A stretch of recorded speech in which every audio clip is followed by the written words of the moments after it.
Welcome back to another Pokemon What If Wednesday, where every single Wednesday morning I post a video going through last week's investing and collecting questions, where your guys' questions will actually be featured in the video, and one person's question will actually help me make the thumbnail every single week. So please drop your questions down below for a chance to be in next week's video. And if I did comment to you saying great question, I might use this, and I didn't, please drop that same question again and make sure you put repeat question and it'll get moved to the top. And I'm not saying I'm some guru who just knows everything, but when I'm unsure, I always like to talk it out with a few people. It always helps me make my final decision. We do have to give thanks to our video sponsor real quick, and that is PokeNE. He is a fellow Pokemon YouTuber, so please go show him some love. If you guys are in the market for any type of sealed modern boxes, he's got you covered. For Pokemon, they got English, Japanese, simplified Chinese, Korean, Thai, Indonesian. They got sealed cases, and they got other animes too. One Piece, Dragon Ball Super, Jujutsu Kaisen, which we just finished. It was a great show. And like I said, he's a fellow Pokemon YouTuber, so you actually know who you are buying from, which I always enjoy. And he recently just quit his job to now do this full-time in content creation and Pokemon. So definitely check him out. The links are in the description. And if you use the code Pokebeard at checkout, you will receive $5 off any order over $50 and receive a free bonus pack. But all right, let's get to the first question. And this is a question that helped me make the thumbnails from @IsaacWana 3847. Do you ever think the Pokemon Company would do a super rare numbered card like Topps does for sports cards, or like the One Ring from Magic? Imagine there being a one-of-one Charizard or Pikachu you could pull out of a pack. That would be so cool. That would be absolutely crazy. And yeah, if you guys didn't know, Magic the Gathering, they did a one-of-one Lord of the Rings card, which Post Malone bought for $2 million. Super crazy card. It only graded a 9 also, but doesn't matter because it's a one-of-one. If Pokemon did that, I think it would be kind of cool, but there are definitely some pros and cons. Now the pros, the cards would be worth a ton. You know, if you pull it, you're gaining a ton of value. It'll bring a ton more people into the hobby. But the cons is the boxes will be scalped like we've never seen before. I guarantee it. You will not even get a box close to MSRP. It would be so bad to try to get these boxes, just like it is for sports cards. You know, when it's a popular box and there's some good cards in there, those boxes are like 4 times what they are regularly. So I really think it would be kind of rough to actually open these boxes. So I think that would actually be a bad thing. So what I really think Pokemon is doing, they're just keeping that in their back pocket for when Pokemon starts to actually fall down and not do as good. Because that would bring a ton of more people into the hobby, you know, just chasing, you know, that $10,000 one-of-one Charizard card or whatever it is. But I think it would be pretty crazy to own a card that is limited like that for Pokemon. So, you know, I'm like 50-50 on it, but I do think it would kind of ruin the hobby a little bit. I think it would just be complete chaos. The scalping would be uncontrollable. It would be a mess for sure. So, yeah, I think they're just keeping that for a rainy day for when they really need to get some more people into Pokemon.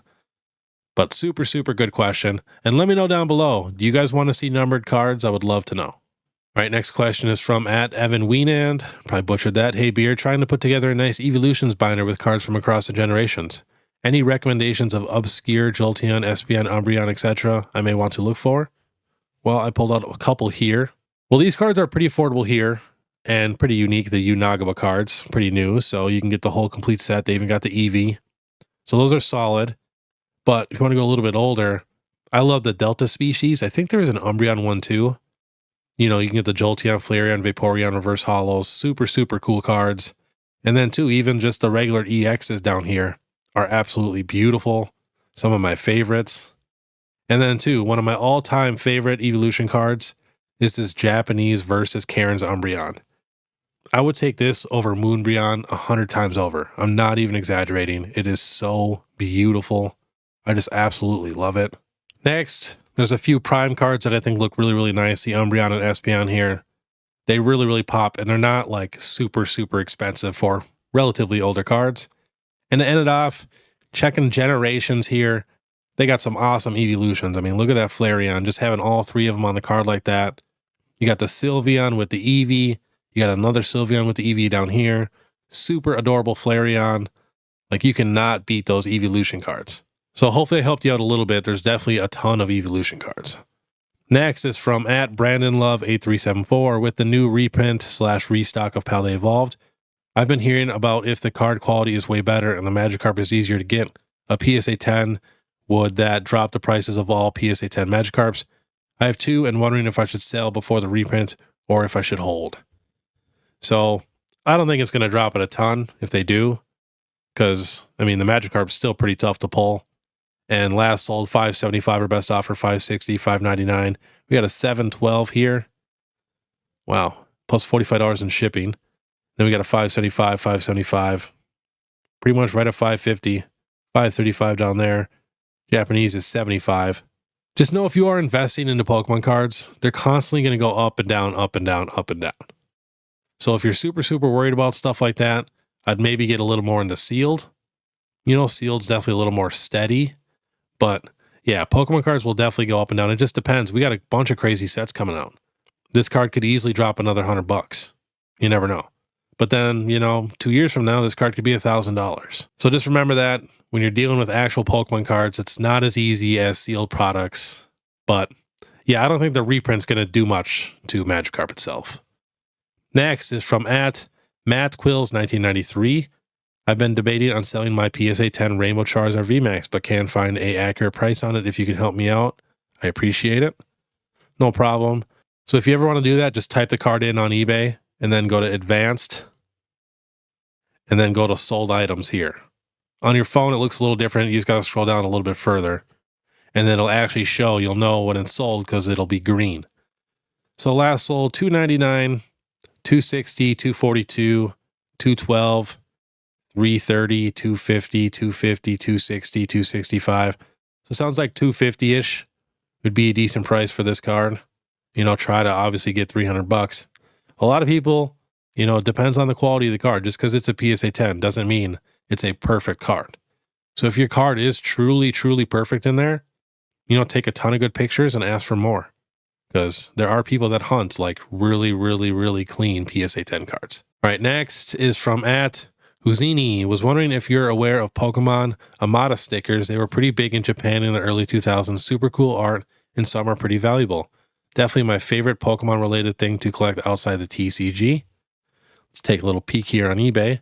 So this is a recently sold. There are definitely some super, super cool arts. I think I have a few of these, not a ton though. I have the Dragonair for sure. But, ooh, the Kyogre's pretty sick. Looks like they're relatively affordable though. Looks like a PSA 8 Moltres, $26. Got a little Ninetales a lot there for $35. Some Evolutions for $10 for the person that wanted the Evolutions. Let's see what the most expensive ones are here. On eBay, go to highest price. And we are on recently sold. So you can get, wow, set of 3 of the Amada Hyper Sticker, Seikyo, Seal, Reta, Suden, Kai. Wow, butchered all that probably. What else do we got? Any individuals? Here's the Charizard in a PSA 10 sold for $1,500. That is pretty solid. It's a good amount of money. 15 packs sealed for $1,500 or best offer. The Amada Hyper Sticker set for $1,000 or best offer. Definitely pretty unique. Let's see if we can find one of just a card here. Blastoise, PSA 10, $695 or best offer. Yeah, I enjoy them. I think they're pretty solid. I don't think a ton of people know about these at all. They're definitely pretty obscure, but next is from Kyle Salona, 1578. What's your opinion on the Japanese 2002 McDonald's promos, specifically the Squirtle and Charmander? I love them. I'm actually collecting them myself. Such cool cards, like no joke, just insane.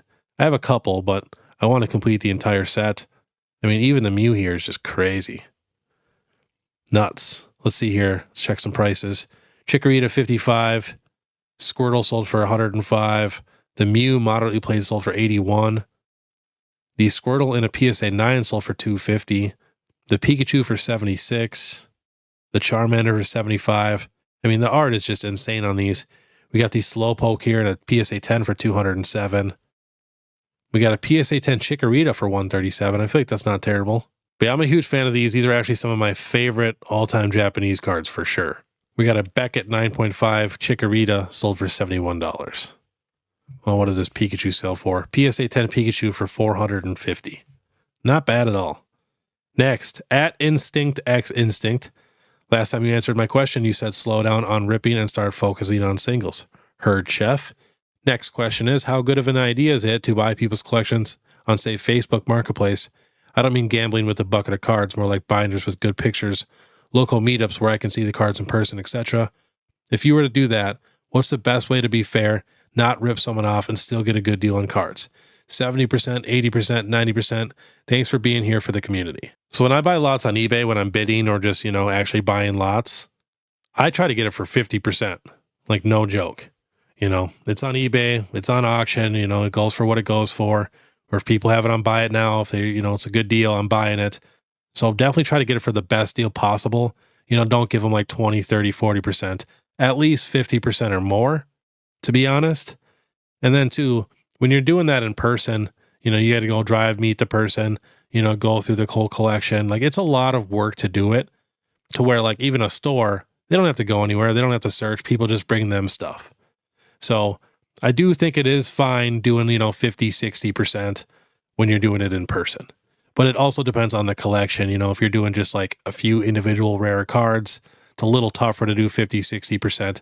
But if you're doing a massive, massive collection like that, I feel like 60% is decent for, you having to actually do all the work. So I've always just tried to double my money when I buy collections. Even at a card show, it's a little different. You're competing with a ton of other different vendors. People are bringing collections right to you. So then, of course, you got to offer, 70, maybe even 80%. I mean, that totally makes sense. But if you're actually driving to people's houses and like, doing these sketchy meetups and looking at some cards and stuff like that, definitely just try to get it for the best deal possible without completely ripping them off. And yeah, I know that sounds kind of rough, but trust me, you have to do that. Otherwise, you're not going to make any money for the amount of time that you spend, actually going through all the cards, getting them graded, listing them. It's a hassle for sure. All right, next question is from Quick Channel 0 Yo Beard. Is it good to hold long-term or sell at current high prices, individual cards, box sets, etc.? So my rule of thumb is, for cards, that would be the only way I ever sell, when stuff gets hyped up. Because like I even said earlier in the video, cards constantly go up and down, up and down. So when a card gets super hyped up, like the Terapagos here, PSA 10 is going for like $600. Now might be a good time to sell it. Because if you look at Pokemon history, the odds of this card coming down are extremely high. Where sealed products is a little bit of a different story. They don't go up and down as much. It's more of a steady climb. All right, next question is from @TopLoaded. Do you think the Japanese 151 Master Ball Reverse Holo will be a good investment in the future? I just grabbed the Pikachu for 167 and the Gengar for 161 and thinking of grabbing multiples of these two cards for the investment portfolio. Good idea, or should I stick to the sealed booster boxes? Now, like I said, booster boxes are definitely the safest and easiest way to do it. But I feel like for the real Pokemon collectors and Pokemon fans, we like to invest in cards because we enjoy looking at the cards ourselves. That's why I invest so heavily into Pokemon cards, because I love the Pokemon cards and I love having a ton of them and doubles, and I just love all that. So technically, it would probably be a little smarter to invest it into sealed. But these cards do have some crazy potential that we just don't know yet. Looks like last sold, someone got one for $100, which just seems a little too good to be true. Someone has 4 of them in all PSA 10s, all sequential, sold for $1,460. A CGC Pristine 10 sold for $455. We got a Korean Master Ball for $80. That's a Pokeball for $90. Why would that be $90 for the Pokeball? Crazy. Then we got a Japanese one for $200. I really hope someone didn't buy this Pokeball one thinking it was a Master Ball. Wow, hopefully they got their money back. Next, we got a PSA 10 for $330. Another Raw for $192. We got a Beckett Gold 10 for $399. Wow. The CGC Pristine 10 got more money than the BGS 10. But yeah, like I said, these cards kind of have an unknown just because we haven't really had cards like this before. So it's tough to say. But all right, next question is from @Ivenacuevas7512. Butchered that one. Would you consider the Snorlax number 51 promo from 151 part of the collection of Pidgey cameos like the Charmander promo from Obsidian Flames or the Bulbasaur, Squirtle, and Stellar Crown? I just love that they did that, just threw the Pidgey on top. And if you guys didn't know, the Bulbasaur, Squirtle, and Charmander all have Pidgeys. So yeah, in my head, they kind of go together for sure. Which, by the way, the Pokemon Center Snorlax promos just going crazy still. Last sold 70, 80, 73, 72, 67, 77. I'm going to have to put these on every single Market Monday and really keep a close eye on these because They are moving so fast. Next question is from @KaijuLover85. Always a pleasure to wake up to your videos. Thank you. Keep them up. Hey Beard, what do you think of the Brilliant Stars triple blister packs with Leafeon and Glaceon? I picked up 2 of each, but I think I'm going to continue to keep buying more at $12.99 each. Do you think that's a good investment if I hold long term? That's not bad. You know, especially when like booster boxes are $180, $200 and you can still get this stuff for MSRP. You know, that makes these products that much better. So like if you check out my last ranking tier list video, I, did a ranking of all the sealed Pokemon products. And triple blisters, they're not my favorite. But like I said, when the booster box is way above MSRP, it moves these up a little bit. So I do like these actually at $12.99. Definitely not bad. I do enjoy Brilliant Stars a ton. And the promos, not too bad. Glaceon, Leafeon. So definitely pretty solid. All right, next is from @SwagCA. Hey, Pokebeard, love the content. Thank you. Question though, out of all the Scarlet and Violet Era sets, what set would you think is worth holding for a long period of time and you think will do well? Again, great videos, love the content. Well, as of right now, it's a pretty easy question. 151 and Paldea Evolved are the 2 best sets that we've gotten in the Scarlet and Violet Era. Can't even really be argued. I know there are some people that say 151 is mid, which is just crazy, but 151 is a very solid set. The only downfall of 151 is that it's pretty small. And if you don't like Gen 1, you're obviously not going to love 151, but most people enjoy some Pokemon from Gen 1. But now you ask me this in like 6 months when we get all those crazy sets, that's going to be a different story. We don't know what's coming. So I have very, very high hopes for the Team Rocket set and getting dark Pokemon, like some mean looking Pokemon as illustration rares and special illustration rares. Very, very excited for that if we get that. Next is from @TheSneakerMac7958. How should I store my booster bundles? I purchased a bunch of 151 booster bundles, but didn't get any sealed booster bundle displays. Thus, I'm wondering how I should store them. Obviously, they don't have containers to store in, so I was just using Tupperware bins to store. Let me know if there's something better. That's totally fine to do that. I actually just keep them in the box that Pokemon Center sends them in if it's packaged nicely. So that way, you're not really wasting a ton of space and you can just keep that box. But I told my sponsor, Platinum Protectors, and he's going to try to get us some cases for these booster bundles.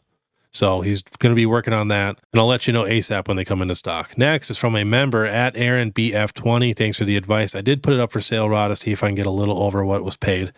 Maybe a follow-up question. Would it be a better investment to try and trade the card for a sealed booster box of Evolving Skies to just hold if it doesn't sell raw? Yes. Anytime you can trade cards for sealed products, I think that's a solid trade-up. Like, no joke, every time, especially Evolving Skies. So I would definitely try to do that if you can. Next is from another member. I appreciate you guys so much. @Kyle of White 8812. Hey Beard, in the UK, they have now made it basically free to sell on eBay. How do you think this will affect the market? Will prices drop as sellers don't have fees, or will prices boom because it's now a lot easier to buy and sell? Thanks as always, favorite video of the week. So I think there's going to be a ton of more sellers, which means the more sellers, the more competition. The more competition, the lower the prices.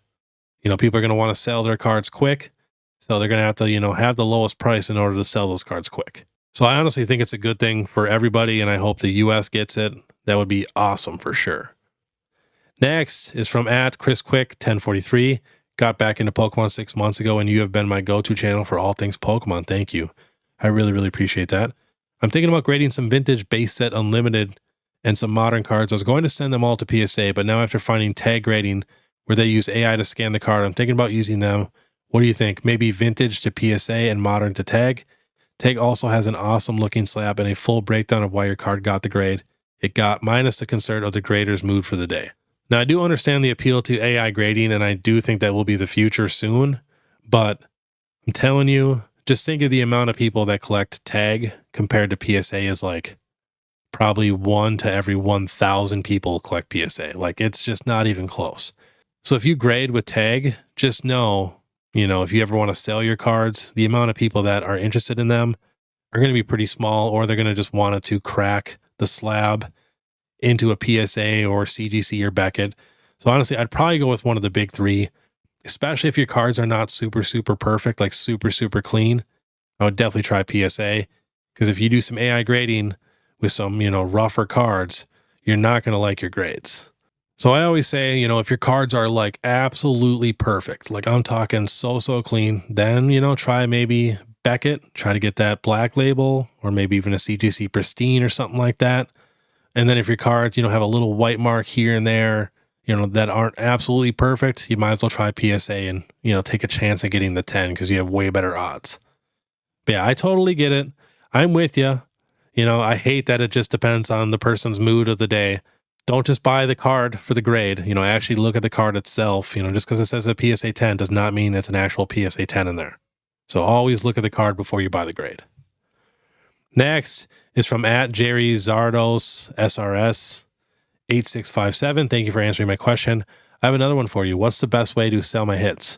I've got hundreds of different hits and don't know if the best way to sell them in lots of rarity or sell them all apart, but then have to pay shipping for $1 or $2 cards. And what platform is best?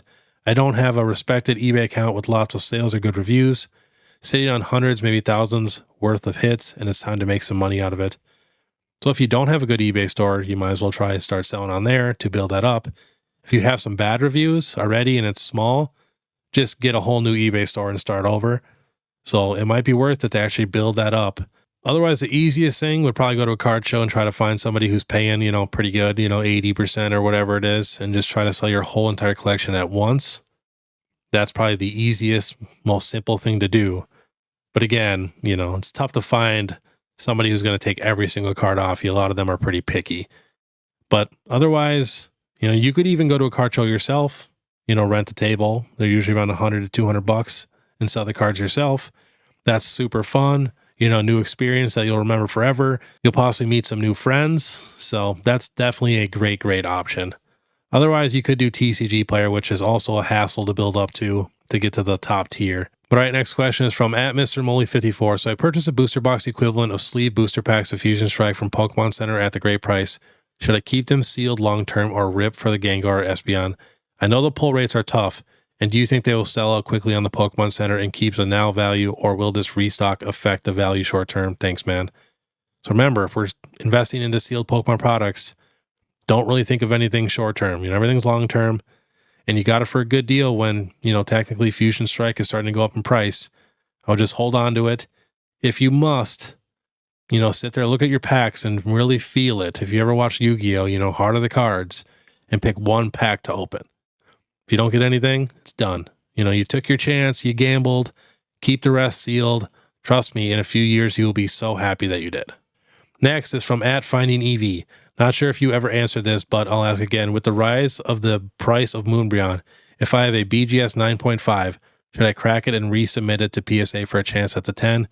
BGS grades harder, but do you think PSA will maintain more value? I do think a PSA 10 will do slightly better than a BGS 9.5. They will always be worth, I'd say, at least a couple $100 more, depending on the card, obviously. So, yeah, it might be worth it for sure, especially if you can look at that card in that BGS 9.5 and you don't really see a ton of damage. You're not sure why it got a 9.5. Definitely do it. Next is from @Kyle Salona 1578. What Pokemon would you like to see get some IR or SRI treatments? I would love Ampharos or the Gen 2 starters, or Flygon. Was pretty disappointed he didn't get one. Also, what kind of set gimmick would you like to see? I always thought it would be cool if they made a set that the IR would be the evolution line and the SI would be the line all together in one card. So the card I've been waiting for is the Kyogre. I hope we get a special illustration rare of Kyogre. I'm still very upset that the Groudon was just a regular illustration rare, even though I do love it, but I would love it so much more with some texture. But yeah, Kyogre is the one I've been really waiting for. Otherwise, I would love to see the Reggies. I feel like they never get any love, and I think that would be an awesome, you know, trio to have in a set, all special illustration rares, Regirock, Regice, Registeel. I think that would be super cool. And then for gimmick, the one that I've heard that I think would be awesome is a versus set. And not like the old Japanese versus set. I'm talking like the opposite of tag team. You know, two Pokemon fighting, and that's like the theme of the set. Everybody's fighting each other. I think that would be super epic. Next is from @GetTriggered9724. Question: is this an awesome plan? 1. Watch Pokebeard videos for restock info. 2. Scoop up restock product that is already selling for more on secondary market. 3. Stick product under my mattress for 5 to 10 years for profit. Perfect.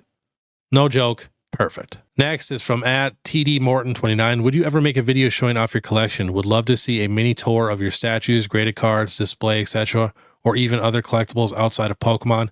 In particular, I'm always looking for cool new display ideas, so if you get any tips, that would also be great. I am definitely going to do that. I might do that at the end of the year, do a little walk through the basement. But yeah, I'm definitely going to do that soon. It's just so crazy here with the baby right now, and we have 3 dogs, and he just had 2 surgeries in a year, and he's our craziest dog, so it's just been nuts. And then trying to get the baby on like a sleep schedule now has been way tougher than I thought. So I'm definitely going to do it here soon. Just got to clean up and get a little organized. Next is from at JaredP6536. Recently bought a Galvantula SIR. Seller on eBay shipped and gave me the wrong card. He mixed up the labels and gave me a card that was worth about $750. Obviously, the person who received the Galvantula made out a little bit better, but to rectify it, he offered me a Blood Moon Ursulina SRR had listed eBay. To offset the price a little, he quickly listed it on eBay for $1, so I could pay a little for shipping. Total of $2. So how often do you think arrangements like this are made, and how much could it potentially screw with the market for that particular card? And second question, since Ursaluna is a set with more SRRs, do you think it will be more valuable than the Galvantula a year from now? I don't think it happens enough to where it would like actually affect the current market price. Plus we would see those like super low, random, crazy sales and would kind of figure out what would happen. And it's tough to say just because there's more special illustrationers in a set doesn't automatically mean it's more valuable. It really depends on the Pokemon, to be honest. I would definitely say that Ursaluna is going to be more valuable. Next is from at Cowboy Betting. Interested in getting started with collecting/investing. Any pitfalls to avoid for a beginner? So yeah, a ton. Don't feel like you have to pull the card for it to count. It's one of the dumbest things in the Pokemon hobby.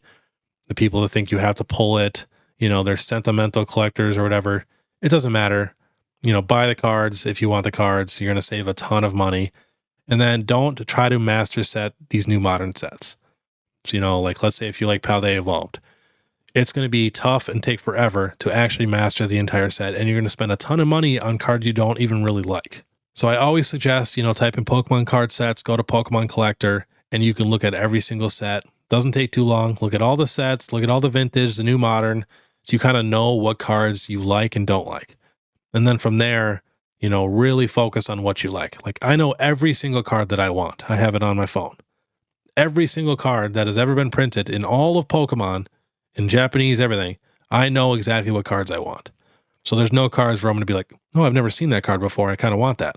I've seen it. So like for the Scarlet and Violet eras, I only collect the illustration rares and special illustration rares. And then I don't even collect the special illustration rare trainers because, you know, I like the Pokemon a lot more than the trainers. So definitely try to narrow your collection. It'll help you a ton. So that way, you know, you don't get overwhelmed and give up in a year or two and then have 3 or 4, you know, half completed collections or, you know, 3/4 of a master set complete. So just get picky and figure out exactly what you want. You know, your taste can definitely change in a few years. It's happened to me. You know, I collect cards now that I didn't like a few years ago. So it'll happen. But yeah, definitely just educate yourself on all the cards. It'll help a ton. Next is from at Varnzy20. Repeat question. What are your thoughts on the differences between a product being unavailable and a product being out of stock on the Pokemon Center? Does one imply that it may come back in stock? Different ways of saying the same thing. I think it is just the same thing, to be honest. From what I've noticed, you know, even when I tried looking it up, there's not a ton of info on it. You know, a couple people have asked this question before, but yeah, I don't think it's a huge difference, to be honest. But I could definitely be wrong on that one. All right, last question is from at Stefan Foster XAG. Hey, Pokebeard, love the videos. Thank you. Question for you. I have a little OCD with PSA 10s and don't want anything lower. When I go for vintage to ensure authenticity and quality, I would like to get Japanese PSA 10s. Do you think they will do great long term? Example, PSA 10s Blaine's Charizard in a 10 is around 400, whereas English it's over 1,000. Thanks and keep up the great work. Yeah, I think if you're buying, you know, vintage Japanese cards, that's totally fine, you know, especially if you're getting them in PSA 10s. I do think, you know, vintage will have its day again, you know, for English and Japanese. I know a ton of people that love to collect the vintage Japanese. That's what I mostly collect for Japanese cards is vintage. I'd say it's probably 90% vintage for Japanese and then 10% modern, like the Unaga cards and stuff like that. Just those few promos here and there that I collect for modern Japanese. But I feel you know, only wanting to get to 10s. I'm kind of the same exact way. You know, if I do get a 7 or 8, I'm cracking that slab anyways and putting it in a binder. That's another good option too. You know, if some of these vintage 10s are a little more expensive, but you like the English better than the Japanese, maybe instead of, you know, going with PSA graded cards, you could just maybe complete an old vintage set raw, you know, some super clean near mint cards. A lot cheaper than buying graded cards. So that's another good option too. But all right, that was today's Pokemon What If Wednesday. Like I said before, please drop your question down below for a chance to be in next week's video. And you will eventually get to be in a video. It just might take a couple weeks, but there's basically no question that I have not put in a video yet. If it is a super, super simple one, I'll usually just answer it, you know, right there. Or if it's one that I just answered, then I'll tell them in the comments. But otherwise, if it's a legit question, it will for sure get into a video eventually. And then too, if you guys like the content, please make sure you subscribe, hit that notification bell, leave a like and comment. Leaving a like and comment helps the most, and it really helps get this video pushed out. So please, if you can do that, that would mean a ton. And I will comment back to every single person. Might take me a few days, but I will definitely get to you. And then too, if you want to know when sealed Pokemon products come back into stock like 151, check out my Instagram, or you can join my membership. It's only 99 cents a month. You can get exclusive emojis that you can use in the chat, like Suicune and stuff. And then too, if you guys want to check out my last Pokemon Market Monday, click this video here. Otherwise, we'll see you next time.